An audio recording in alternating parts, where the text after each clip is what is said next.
Bonjour, j'espère que vous allez bien. Je suis contente de vous retrouver aujourd'hui pour un nouveau podcast. Alors, il est posté un petit peu tardivement pour la simple et bonne raison que hier, je n'ai pas pu l'enregistrer parce qu'il y avait des travaux chez moi et ça faisait un bruit monstre. D'ailleurs, ça continue.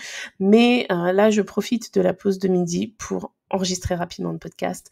Donc voilà, désolée pour le petit contretemps. Vous avez la carte du ciel de la pleine lune qui aura lieu le 15 novembre à 22h28. Pour les personnes qui suivent le podcast sur YouTube, vous avez la carte du ciel.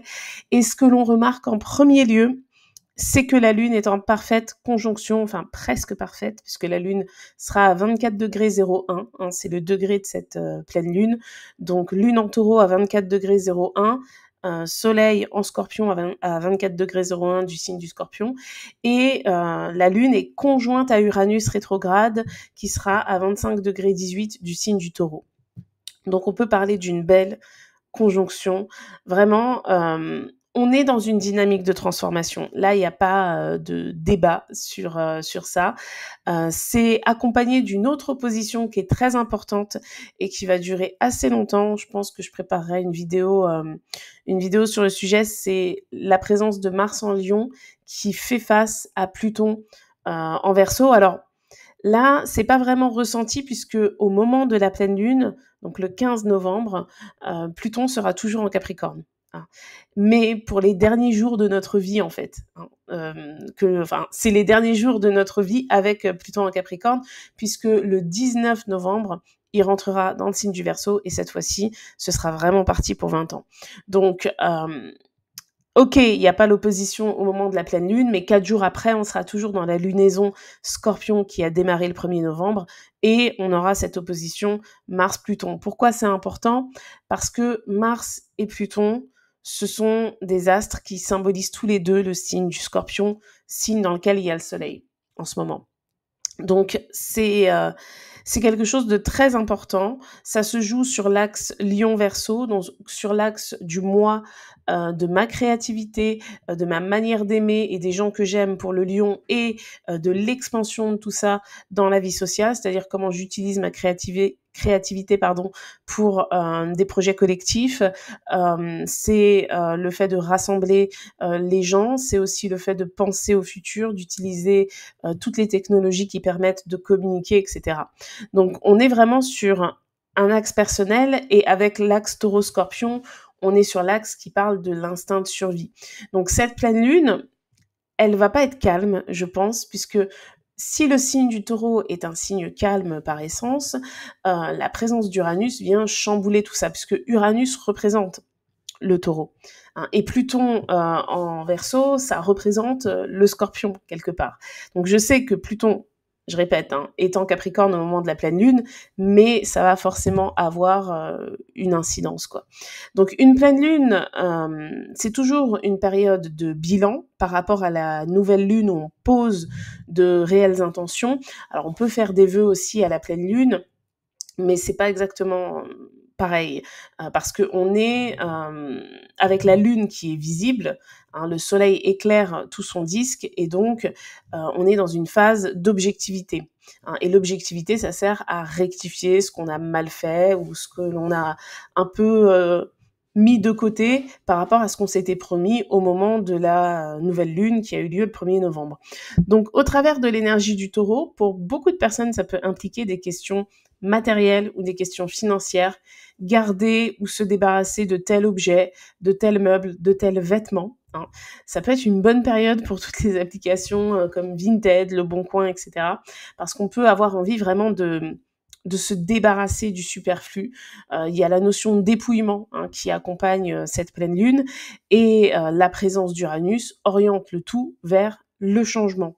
Donc c'est pour ça que je vous conseille de regarder dans votre thème quel est le secteur de vie qui est en Verseau, parce que il risque d'être pas mal stimulé, puisque cette énergie, elle est représentée par Uranus. Alors Uranus en Taureau, c'est depuis le 6 mars 2019, si je dis pas de bêtises, il y a eu une incursion en 2018. Après, il est retourné en Bélier. Et c'est le 6 mars 2019, je crois, de mémoire, que Uranus est entré en Taureau. Donc on s'y est habitué, hein, quelque part. Mais dites-vous qu'à chaque fois qu'il y a une conjonction à Uranus, ça réveille la puissance d'Uranus et le symbolisme de ce placement, en fait. Donc Uranus, qui se trouve en conjonction avec la Lune, il est au cœur du sujet, hein, pour cette pleine Lune.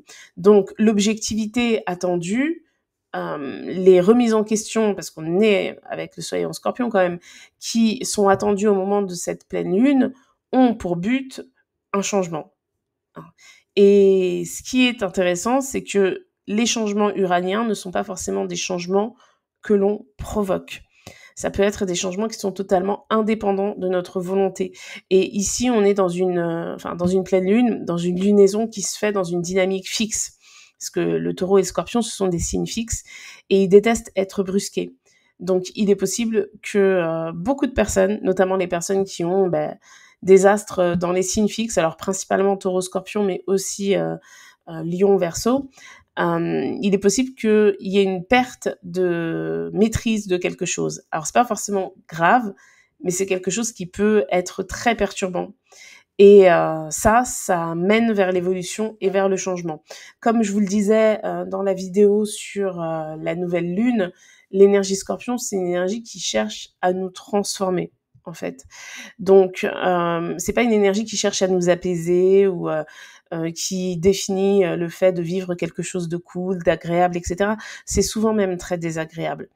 Donc, on n'a jamais envie de vivre ces choses-là parce que on n'aime pas souffrir, hein, c'est normal. Mais c'est souvent le déclencheur d'un changement. Quand je dis souffrance, je veux dire par là qu'on ne souffre pas forcément physiquement, ça peut être mentalement aussi, ça peut être souffrir d'une mauvaise nouvelle, souffrir d'un environnement qui convient pas, ça peut être le fait de souffrir financièrement aussi. Donc, je dis pas qu'il faut aller se flageller, etc. Mais la vie, elle nous amène des épreuves, et les épreuves, elles nous mettent dans l'inconfort. Voilà, plutôt que la souffrance, le mot, ce serait plutôt l'inconfort. Et c'est cet inconfort qui permet effectivement de changer les choses. C'est quelque chose qu'on retrouve aussi dans les relations humaines, hein, qu'elles soient amicales ou que ce soit une relation de couple. C'est quand il y a un inconfort qui se crée que ça pousse à se questionner. Et se questionner, ça ne veut pas forcément dire tout envoyer bouler. Ça peut être des modifications qui sont à faire dans la relation. Ça dépend aussi, par exemple, de la personne qui est en face, etc. Sauf que là, avec l'axe Taureau-Scorpion, on est sur un axe qui parle clairement de nos instincts, en fait. C'est un axe qui nous rappelle qu'on est, entre guillemets, des animaux et que on a des pulsions intérieures qui peuvent être fortes et qui peuvent nous faire peur parce qu'on n'est pas habitué à se confronter à tout ça. Donc cette pleine lune, elle invite clairement au changement. Pluton est à la fin du Capricorne, donc il est en harmonie avec Uranus et avec la Lune. Donc ça soutient la transformation. Parce que le Scorpion, donc par le biais de Pluton, c'est la destruction, la transformation et la régénération. Et Uranus, c'est l'innovation, l'originalité et les changements. Donc ce sont des choses qui vont ensemble, hein, parce que quand on change quelque chose, c'est qu'on laisse tomber quelque chose, forcément. Quand on décide d'être original, c'est qu'on lâche complètement avec l'idée de suivre la norme, en fait.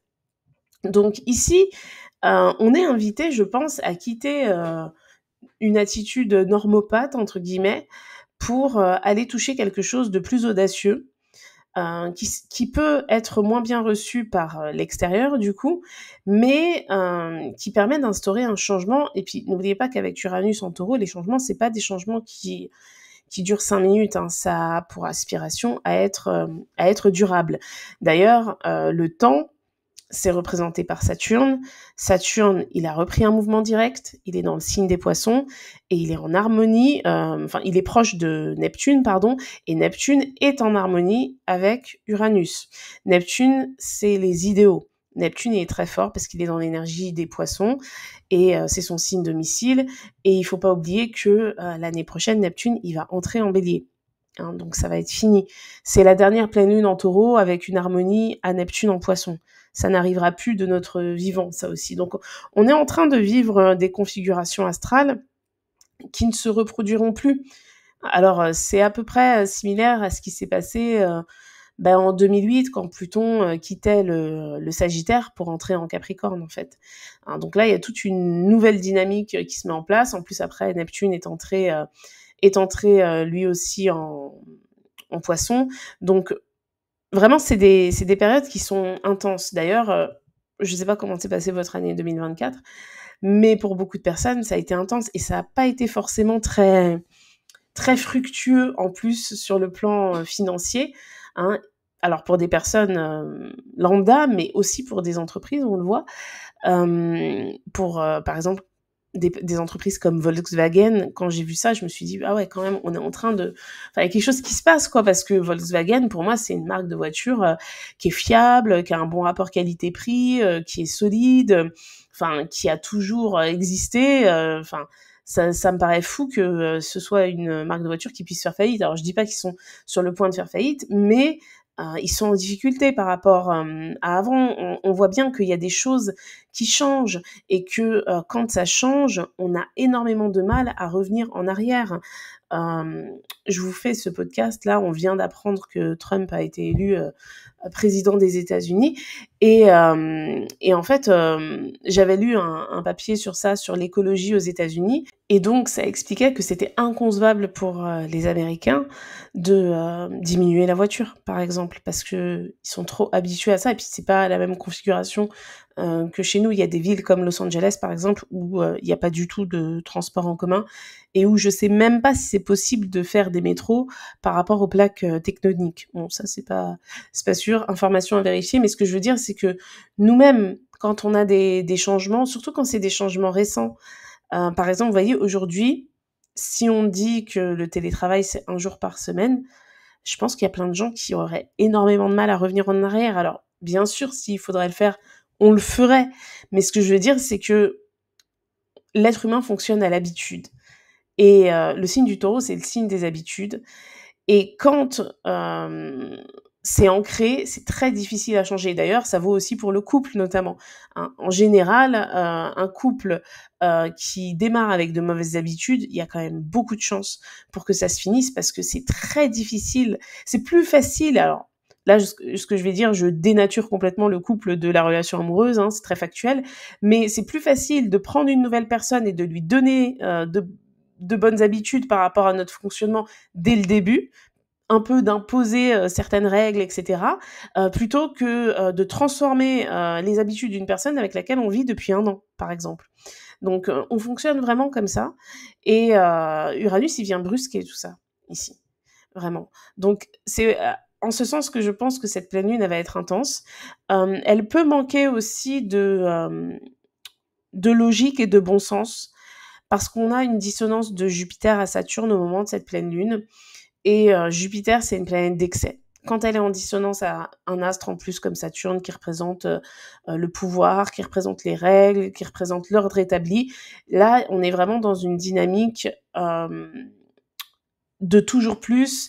Dans le signe des Gémeaux en plus, qui est un signe vraiment teinté par l'insouciance, enfin, il y a l'idée de pas suivre les règles, hein et n'oubliez pas que le Verseau, représenté par Uranus qui est proche de la Lune, c'est un signe qui évoque, l'esprit marginal, en fait, le fait de ne pas suivre les règles. Il y a quelque chose d'anarchiste dans cette pleine lune et à mon sens, ça peut, en quelque sorte, être, symboliquement préparatoire à ce qui va se passer en 2025 avec, Pluton qui sera effectivement en Verseau, qui va rester en opposition à Mars pendant longtemps parce qu'en plus Mars, il va rétrograder dans le signe du Lion et il va rétrograder jusqu'à retourner pardon dans le signe du Cancer. Donc Pluton qui va avancer très lentement dans le signe du Verseau, je crois qu'il va arriver jusqu'à 3 ou 4 degrés. Eh bien, quand Mars va re-rentrer en Lion, qu'est-ce qui va se passer? Il y aura encore une opposition, c'est-à-dire exactement ce qu'on est en train de vivre, ce qu'on va être, en train de vivre, quelques jours après la pleine lune. Voilà, dès que Pluton va retourner en Verseau, il y aura cette opposition à Mars. Mars, il va avancer, je crois, jusqu'au degré 8.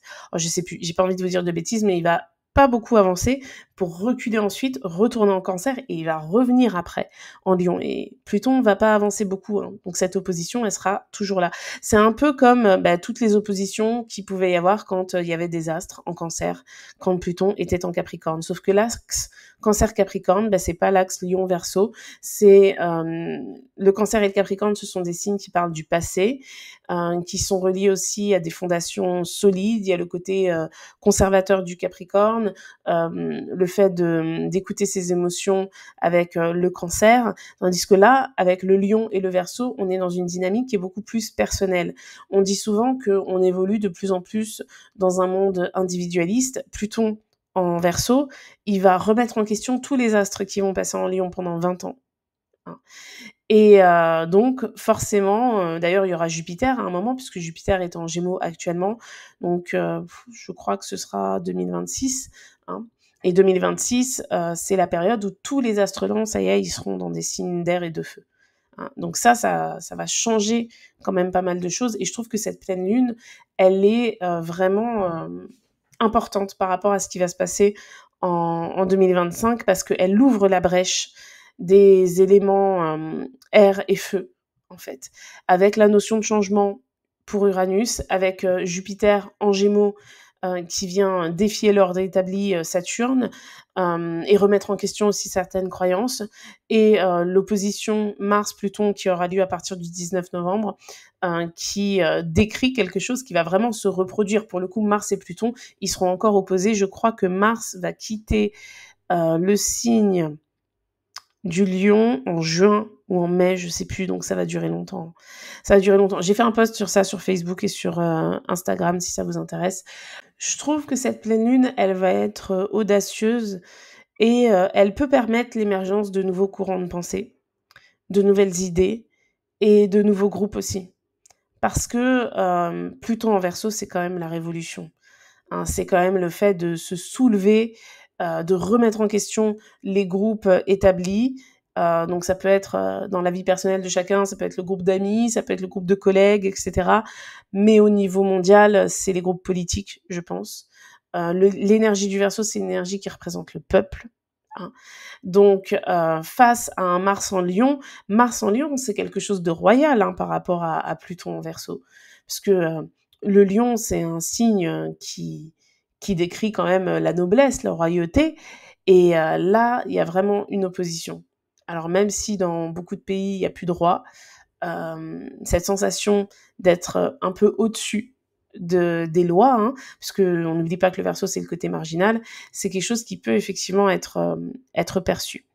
Donc voilà, cette pleine lune, moi, les conseils que j'aurais à donner sur le plan personnel, c'est peut-être d'éviter de faire du sport ce jour-là, parce que ça accentue le risque de blessures, de faire ses comptes, hein, d'essayer de garder un œil rationnel sur les situations, de savoir remettre en question aussi ce qui doit l'être, même si ça fait pas plaisir à l'ego.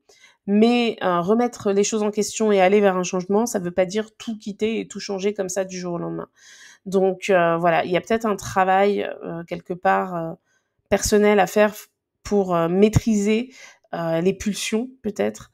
On peut aussi découvrir ou se rendre compte que parfois on a un mode de fonctionnement qui est pas toujours adapté, qui est pas toujours le bon. Donc les remises en question seront fortes, et le paradoxe, c'est que le Taureau et le Scorpion sont des signes fixes, donc ce sont des signes qui ont beaucoup de mal à admettre leur tort, et ça pourrait être le cas pour beaucoup de personnes aux alentours de cette pleine lune. Et si c'est le cas en général, c'est justement parce que ce qui est observé, ça fait pas plaisir, quoi.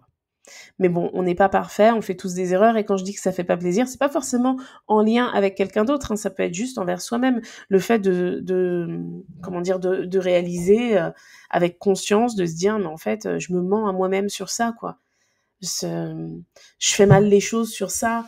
Faut que j'admette que, non, en fait, j'ai pas ce genre de compétences, même si je rêve de ça. Et en fait, les remises en question ne mettent pas fin au projet, elles mettent fin à l'illusion. Et à partir de là, on peut prendre des dispositions pour justement atteindre l'objectif sans se voiler la face. Donc voilà, pour moi, ça va être une pleine lune intéressante. Alors en plus, moi, je suis Taureau et je suis du dernier jour des taureaux. Donc, clairement, cette pleine lune, elle va être en conjonction avec mon soleil. Pour les personnes qui ont des astres à la fin du taureau, ça va jouer aussi.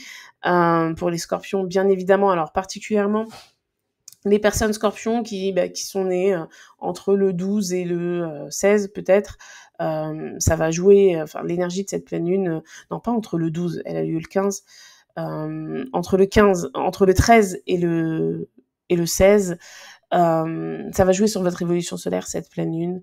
Donc ça implique quand même une dynamique ouverte au changement. Parce que même si votre évolution solaire, elle se met en place après quand la lune, elle est en gémeaux ou un peu avant quand la lune, elle est en bélier, l'opposition soleil-Uranus, elle est quand même présente. Donc elle sera présente dans votre évolution solaire. Donc ça indique souvent des années où il y a Enfin, c'est pas tout le monde qui les vit, déjà, les oppositions à Uranus pendant la révolution solaire, parce que Uranus, c'est quand même une planète qui met 88 ans, je crois, à faire le tour du zodiaque. Donc si, par exemple, on est, je sais pas moi, bélier, et on est né quand Uranus était dans Scorpion, il va falloir qu'il fasse tout le tour pour arriver en balance, et donc faire une révolution solaire avec une opposition. Enfin, ça peut arriver pour certaines personnes à 80 ans. Alors, c'est pas tout le monde qui atteint cet âge, donc c'est pour ça que c'est possible de ne pas forcément le connaître. Mais en tout cas, là, pour les scorpions, c'est pas la première fois, hein, puisque l'année dernière, c'était aussi en taureau. Mais l'année dernière, Jupiter n'était pas en gémeaux, et Saturne n'était pas autant avancé dans le signe des poissons. Donc, il n'y avait pas cette dissonance à Jupiter et à Saturne qui vient un peu défier les normes établies, certaines croyances, et demander de regarder les choses avec objectivité, parce que le signe taureau, c'est un signe rationnel. Donc voilà, écoutez, j'ai terminé cette analyse. J'espère qu'elle vous a plu. Je vous souhaite d'avance une excellente pleine lune et je vous dis à très vite.